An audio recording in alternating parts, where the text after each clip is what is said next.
حضور علیہ الصلوۃ والسلام کا دین کس موڑ پہ کھڑا ہے، وقت اور حالات کس قدر سنگین آ چکے ہیں۔ حضور کی امت، اس کی تربیت، ان کے شعور کی اشد ضرورت ہے، اور امت کو ایک ہونے کی اشد ضرورت ہے۔ یہود و ہنود وہ مختلف ہتھ گنڈے مسلمانوں کو لڑوانے کے لیے، مسلمانوں کو پارا پارا کرنے کے لیے، مسلمانوں کے اتحاد کو توڑنے کے لیے وہ سر جوڑ کے بیٹھے ہیں، اور ہم صرف آپس کی لڑائیوں میں الجھے ہوئے ہیں، آپس میں تان و تشنیع ہم کر رہے ہیں۔ سوشل میڈیا پہ آپ دیکھ لیں، ایک دوسروں کی ہم پگڑیاں اچھال رہے ہیں۔ کیا کل قیامت کے دن سرکار نے ہم سے پوچھنا نہیں ہے؟ اور فلسطین میں، برما میں، کشمیر میں، وہاں مسلمانوں کو مولی اور گاجر کی طرح کاٹا جا رہا ہے، اور تم آپس کی لڑائی میں مگن رہے۔ ہاتھ جوڑ کے میں ہر اس بندے سے عرض گزار ہوں جو اپنے گھر کا، معاشرے کا، ملک و ملت کا اللہ نے جس کو کوئی نہ کوئی سربراہی دی ہے، کسی نہ کسی جگہ پہ اس کو نمائندہ بنایا ہے، وہ اپنی بساط کے مطابق حضور کی امت کی تربیت کرے، حضور علیہ الصلوۃ والسلام کی امت کا شیرازہ بکھیرنے کی بجائے ان کو یکتا کرے، اور ایسے مسائل نہ چھیڑے جائیں کہ امت جن مسائل میں مبتلا ہو کر جس میں امت کا شیرازہ بکھر جائے۔ حضور مجھے بتائیں، آج کا جو دور ہے، یہ دور کس چیز کا تقاضا کرتا ہے؟ یہ کس چیز کا تقاضا کرتا ہے؟ قرآن و حدیث کے فہم کو عام کرنا، قرآن و حدیث کے فہم کے اوپر لوگوں کو موٹیویٹ کرنا، ان کو حضور کے دین کے قریب کرنا، حضور کے دین کے ساتھ جوڑنا، اللہ کے پیارے محبوب کی محبت سکھانا، حضور کا عشق سکھانا، حضور کے آداب سکھانا، مساجد کے ساتھ، دینی مجالس کے ساتھ، نیک لوگوں کے ساتھ ٹوٹے ہوئوں کو قریب کر کے ان کو جوڑنا۔ اور یہ علماء کا کام ہے، پیروں کا کام ہے، اور جو بڑے بڑے عہدوں پر فائز ہے، اللہ کے پیارے محبوب نے پوچھنا ہے کہ میرا بیٹا حسین، میری گود میں کھیلنے والا، میری زلفوں سے کھیلنے والا، میرا چشم و چراغ، میری شہزادی کا بیٹا، میرے ویر علی کا بیٹا، وہ اگر مکہ اور مدینہ چھوڑ کر میرے دین کی سربلندی کے لیے، میرے دین کے احیاء کے لیے، میرے دین کی آبیاری کے لیے اتنا بڑا گھر کا سجادہ نشین، اتنے بڑے گھر کا چشم و چراغ، جس کی رگوں میں مولا علی کا خون ہے، سیدہ طیبہ طاہرہ حضرت فاطمہ الزہرا کا خون ہے، اگر وہ سارا کچھ چھوڑ کر اپنے نانا کے دین کے لیے سب کچھ قربان کر سکتا ہے، اور ہم صرف اتنا نہیں کر سکتے کہ حضور کی امت کو ایک سوچ دے سکے،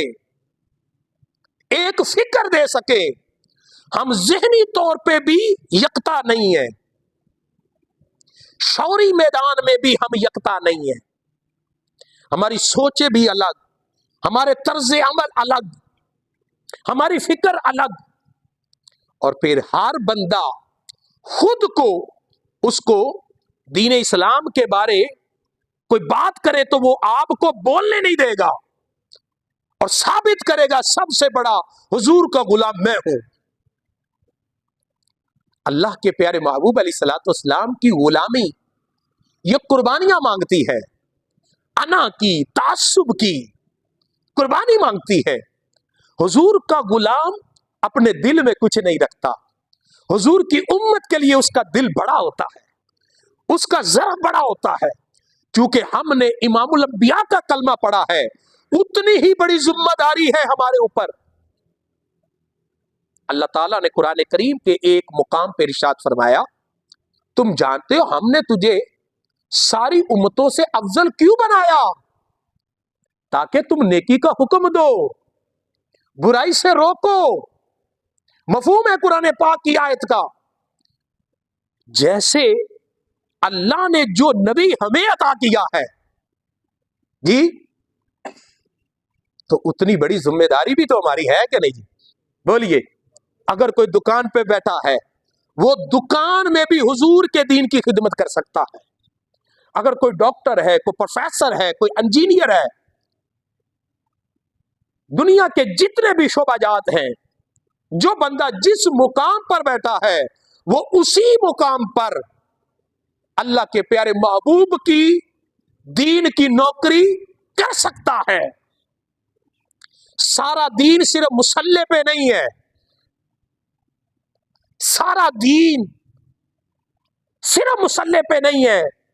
اگر ایک بندہ اپنے معاشرے کے جو پسا ہوا طبقہ ہے, یتیموں کا, مسکینوں کا, بیواؤں کا, اگر ان کے سر پہ ہاتھ رکھتا ہے, یہ بھی تبلیغ ہے, یہ بھی تبلیغ ہے, یہ بھی عبادت ہے. ہمارے بزرگوں نے صرف بول کر عبادت نہیں کی, صرف خطاب کی شکل میں عبادت نہیں کی, صرف نماز, نوافل, تہجد, ذکر و اذکار کی شکل میں صرف عبادت نہیں کی, بلکہ لوگوں کے دکھ درد کو بانٹا, لوگوں کے درد کو سمجھا, اس درد پہ مداوا بنے. لوگوں کے دکھ اور درد دیکھ کر تماشے نہیں بناتے تھے, مذاق نہیں اڑاتے تھے, بلکہ مسلمانوں کے درد کو سمجھنا, ان کی فیلنگ کو سمجھنا, ان کے اندر کی اس فکر کو سمجھ کر ان کو محبت کا شراب طہورہ پلانا, یہ حضور کے کلمہ پڑھنے والے ہر بندے کی یہ ذمہ داری ہے, ہر بندے کی ذمہ داری ہے. نبی کریم علیہ الصلوۃ والسلام کی مسلم شریف کی حدیث ہے, مسلم شریف, اللہ کے پیارے محبوب صلی اللہ علیہ وسلم فرماتے ہیں کہ میری امت کے کچھ افراد حوض کوثر کا جام پینے کے لیے آئیں گے, اور فرشتے کہیں گے یا رسول اللہ, ان کو اپنے دست اقدس سے حوض کوثر نہ پلائیں. یہ آپ کی امت کے اندر انتشار پیدا کرتے رہے, بدعات پیدا کرتے رہے, نفرتیں دلاتے رہے. اللہ کے پیارے محبوب کی بخاری کی حدیث ہے, سرکار فرماتے ہیں میری امت میں خوشیاں بانٹو. کیا بانٹو جی؟ خوشیاں بانٹو. اور یہ لفظ ہے حدیث کے, سرکار فرماتے ہیں میری امت کو نفرت نہ دلاؤ, میری امت کو نفرت نہ دلاؤ. میرے پیارے بھائی اور پیارے بزرگ اور پیارے دوستو, حضرت سیدنا صدیق اکبر رضی اللہ تعالیٰ عنہ حضور کی بارگاہ میں اپنے گھر کا سارا مال پیش کر دیا. یہ کیسا مرید ہے, کیسا مرید ہے کہ اللہ کے پیارے محبوب علیہ الصلوۃ والسلام نے فرمایا عمر بتاؤ کتنا مال لے کر آئے؟ عرض کی یا رسول اللہ, اپنے گھر کا آدھا مال آپ کے قدموں کے سامنے یا رسول اللہ نچھاور کر دیا. اب بظاہر حضرت عمر کا جو مال ہے وہ حضرت ابوبکر صدیق کے مال سے زیادہ تھا, لیکن حضرت ابوبکر صدیق گھر کا سارا مال لے آئے. وہ مال گھر کا سارا تھوڑا تھا. حضرت فاروق اعظم کے آدھا مال جو گھر سے لے کر آئے اس سے تھوڑا تھا, لیکن آپ حضرت فاروق اعظم آدھا مال لے کر آئے اور حضرت ابوبکر صدیق سارا لے آئے. میں قربان جاؤں اپنے پیارے محبوب کریم صلی اللہ علیہ وسلم پر. سرکار اپنے مریدوں کو پوچھتے ہیں عمر بتاؤ گھر کے لیے کیا چھوڑا ہے, ابو بکر بتاؤ گھر کے لیے کیا چھوڑ کر آئے ہو؟ حضرت ابوبکر صدیق عرض کرتے یا رسول اللہ ساری زندگی کی پونجی آپ کے قدموں میں ہے. حضرت صحابہ کے ایک ایک لفظ پہ غور کرے, کروڑوں اربوں سال بیت جائیں صحابہ کی ایک بات کو ہم نہیں توڑ سکتے، ایک بات کو نہیں توڑ سکتے۔ ان کا بولنے کا انداز، حضور کے پاس بیٹھنے کا انداز، حضور کو دیکھنے کا انداز، حضور علیہ الصلوۃ والسلام کو سننے کا انداز، آقا کریم علیہ الصلوۃ والسلام کے حکم پر لبیک کہنے کا انداز، بظاہر نہیں بلکہ ان کے جو باطن تھے۔ اللہ پاک نے قرآن کریم میں ایک جگہ یہ بھی ارشاد فرمایا کہ صحابہ کرام کے جو دل ہیں اللہ نے اپنے رحمت کے پانی سے صاف کر دیے ہیں۔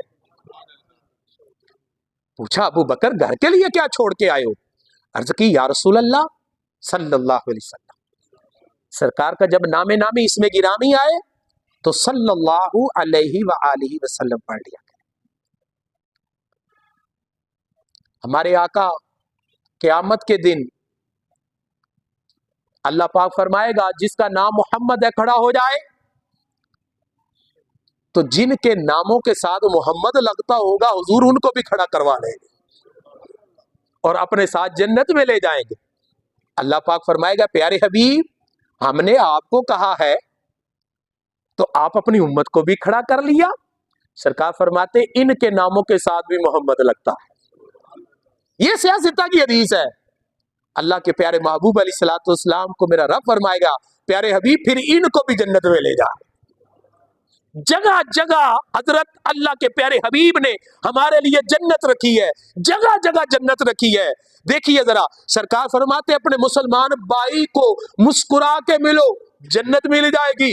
سرکار فرماتے ہیں مصافحہ کرو جنت مل جائے گی۔ سرکار فرماتے ہیں راستے میں پڑا ہوا جو ٹکڑا ہے پتھر کا یا روڑا ہے فرمایا اس کو اٹھا لو تو بھی جنت۔ سرکار فرماتے کسی کو لسی کا ایک گھونٹ پلا دینا، پانی کے 2 گھونٹ پلا دینا، یہاں بھی سرکار فرماتے جنت۔ فرمایا مہمان گھر میں آئے اس کو تکیہ دو، فرمایا تمہارے لیے اللہ جنت دے دے گا۔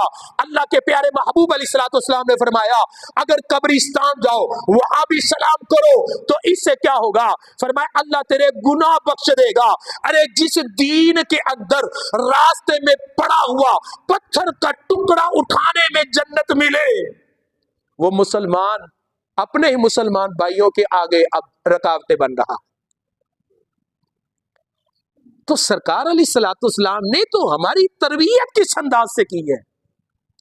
حضرت ام المومنین حضرت سیدہ صدیقہ حضرت عائشہ رضی اللہ تعالی عنہا اب فرماتی ہیں نبی کریم علیہ الصلوۃ والسلام نے کوئی ایسا راستہ اپنی امت کی تربیت کے لیے نہیں چھوڑا جو جنت کی طرف نہ جاتا۔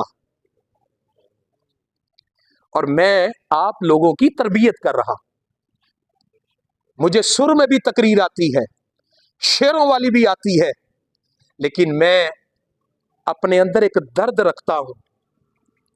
میں پورا ہفتہ تیاری کرتا ہوں قرآن و حدیث کی جی، اور عرصہ 20 سال سے ان کتابوں کو کنگالا ہے، اور جو چیزیں میں نے نکالی ہیں جو میری زندگی کا نچوڑ ہے وہ یہ ہے کہ اللہ کے پیارے محبوب کی امت کی خدمت کریں۔ کیا کریں؟ اس سے بڑی کوئی خدمت نہیں ہے۔ اللہ کے پیارے رسول صلی اللہ علیہ وسلم کا فرمان ہے اللہ کی فرائض کی عبادت کے بعد سب سے بڑی عبادت مخلوق خدا کی خدمت ہے، اور وہ خدمت صرف مال سے نہیں ہوتی، پیار سے، اخلاق سے، اخلاص سے۔ یہ بھی تربیت کا ایک عنصر ہے۔ حضرت سیدنا صدیق اکبر رضی اللہ تعالیٰ عنہ پوچھا میرے پیارے کریم لجپال آقا نے ابو بکر گھر کے لیے کیا چھوڑ کے آئے ہو؟ اب جملہ سنیے سرکار حضرت ابو بکر صدیق کا، عرض کرتے یا رسول اللہ ساری زندگی کی پونجی آپ کے قدموں میں ہے، اور رہ گئی بات گھر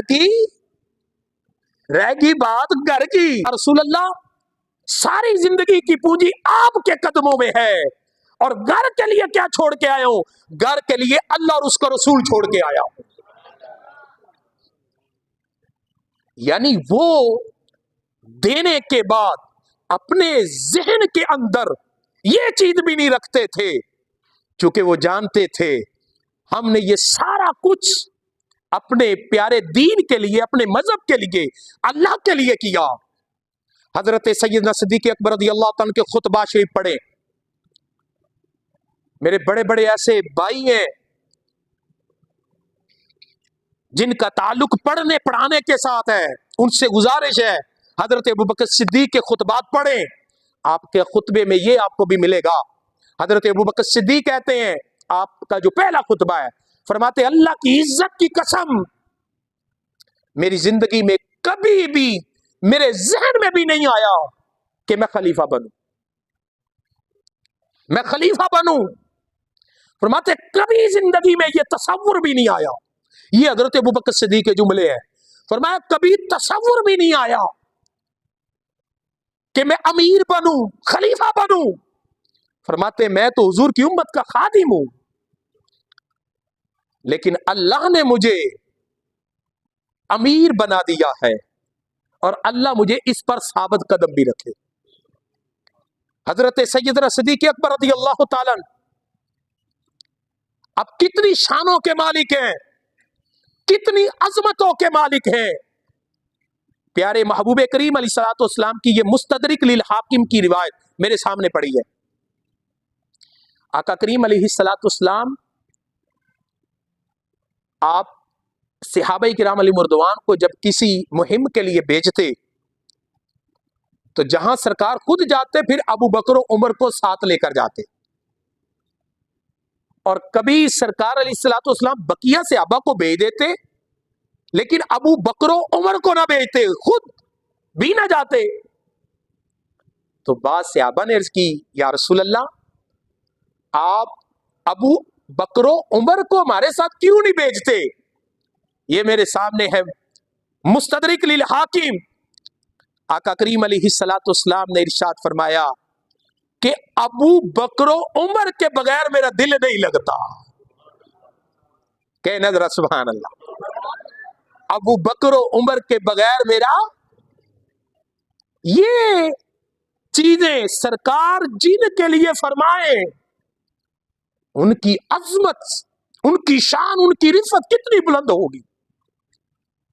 حضرت سیدنا صدیق اکبر رضی اللہ تعالیٰ سیاستہ کے اندر حدیث موجود ہے، بخاری کے اندر موجود ہے، آپ حضرت سیدہ طیبہ طاہرہ حضرت فاطمۃ الزہرا رضی اللہ تعالی عنہا، پیارے نبی کریم علیہ الصلوۃ والسلام کی پیاری لخت جگر، آپ کے گھر میں تشریف لے کر گئے۔ خلیفہ منتخب ہونے کے بعد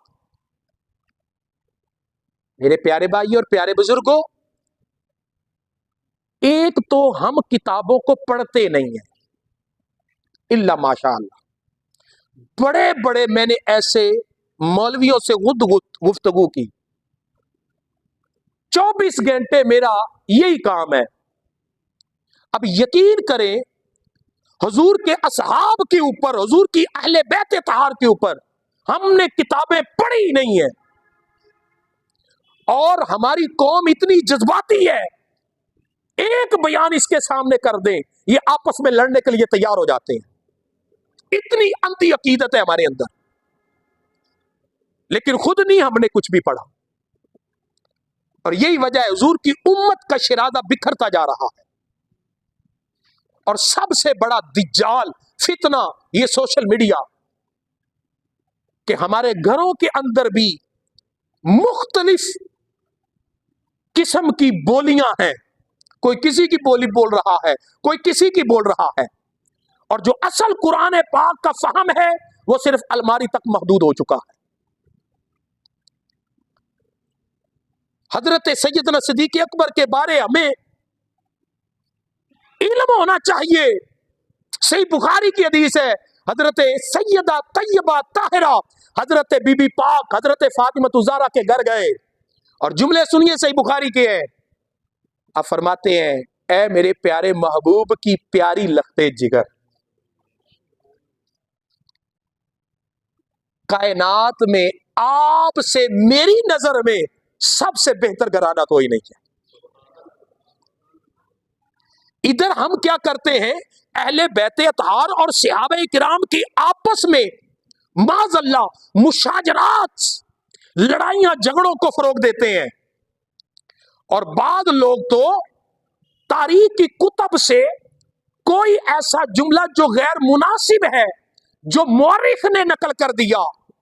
مورخین میں سے بہت سارے ایسے مورخ بھی تھے جو یہودی تھے، لیکن ہمارا نوجوان جو نیا نیا پروفیسر بنا، نیا نیا یوٹیوبر بنا، نیا نیا دینی تعلیم کی تحقیق میں آیا، اس نے تاریخ کی چند کتب کو دیکھ کر اس نے صحابہ کرام یا اہل بیت طہار کے حوالہ سے اپنا نظریہ بدلنا شروع کر دیا، جبکہ اس کو یہ بھی نہیں پتا کہ اگر ایک حدیث جو صحیح حدیث اگر آ جائے تو تاریخ کی کتب ساری مل کر بھی وہ ردی کی ٹوکری کا حصہ رکھتی ہیں حدیث کے مقابلے. بات کی سمجھ آئی کہ نہیں؟ اور تاریخ نے ہر ایک کی شخصیت کو مسح کیا ہے. آپ تاریخ پڑھیں، ہر طرح کی چیزیں مل جاتی ہیں. صحیح چیز کے لیے صرف رب کا قرآن اور نبی پاک علیہ الصلوۃ والسلام کی صحیح حدیث پاک ہے، اس کو پڑھیں اور پھر اسی پہ اکتفا کریں. اب چند ایک چیزیں سنیے. حضرت سیدنا صدیق اکبر رضی اللہ تعالیٰ عنہ،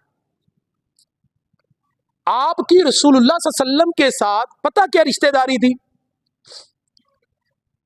کتنا ٹائم رہے؟ 10. اب 10 منٹ حضرت ابوبکر صدیق کی حضور کے ساتھ رشتہ داری سنیے. آپ کے گھر میں جو آپ کی زوجہ ہے ان کا نام ہے حضرت اسماء بنت امیس. کیا نام ہے آپ کی زوجہ کا نام؟ حضرت اسماء بنت امیس. ان کی پہلی شادی مولا علی کے بھائی حضرت جعفر بن طیار سے ہوئی ہے، جن سے اون و محمد پیدا ہوئے. جعفر بن طیار، جعفر بن طیار کی جب شہادت ہوئی تو ان کی شادی حضرت سیدنا صدیق اکبر رضی اللہ تعالیٰ عنہ کے ساتھ ان کی شادی ہوئی. یہ وہ حضرت اسماء بنت امیس ہے جنہوں نے سیدہ طیبہ طاہرہ حضرت فاطمہ الزہرا کے گھر کی نوکری ساری زندگی کی ہے، اور جنہوں کو حضرت فاطمہ الزہرا نے بوقت وصال بھیجا ابو بکر صدیق کے گھر میں کہ اسماء بنت امیس کو بلائیں. اور یہ وہ خاتون ہے حضرت ابو بکر صدیق کی زوجہ جن کو حضرت بی بی فاطمہ الزہرا نے کہا کہ میرا وقت وصال آ چکا ہے، میری چارپائی تو نے تیار کرنی ہے. اور بھائی معاذ اللہ، اور دشمنوں کو بھی کوئی اس طرح کہتا ہے کر. یہ جو محمد بن ابی بکر ہے یہ حضرت ابو بکر صدیق کا بیٹا ہے، ٹھیک ہے جی.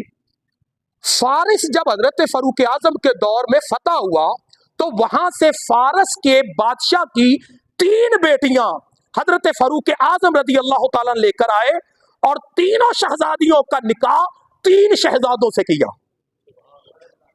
ایک کا نکاح امام حسین سے کیا، ایک کا نکاح حضرت عبداللہ بن عمر سے کیا، اور ایک کا نکاح حضرت ابو بکر صدیق کے بیٹے محمد بن ابی بکر سے کیا. اب یہ تینوں ہستیاں آپس میں کیا ہوئی؟ ہم زلف. کیا ہوئی جی؟ ہم زلف یعنی سانڈو. اب دیکھیے ذرا غور سے، حضرت محمد بن ابی بکر ان کے گھر میں ایک بیٹا پیدا ہوا، اس کا نام ہے حضرت قاسم. کیا نام ہے جی؟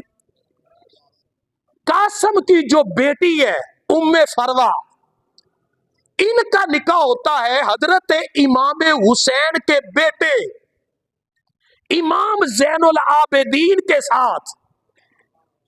کن کے ساتھ؟ تو مجھے پہلے یہ بتائیں کہ حضرت امام زین العابدین اور حضرت محمد بن ابی بکر آپس میں کیا لگے؟ خالہ زاد بھائی. کتنا صدیق اکبر وہ ذات ہیں جن کے بارے حضرت امام زین العابدین فرماتے ہیں کہ میرے حضرت ابو بکر صدیق کے ساتھ دوہرے رشتے ہیں. کتنے جی؟ اونچی بولیے.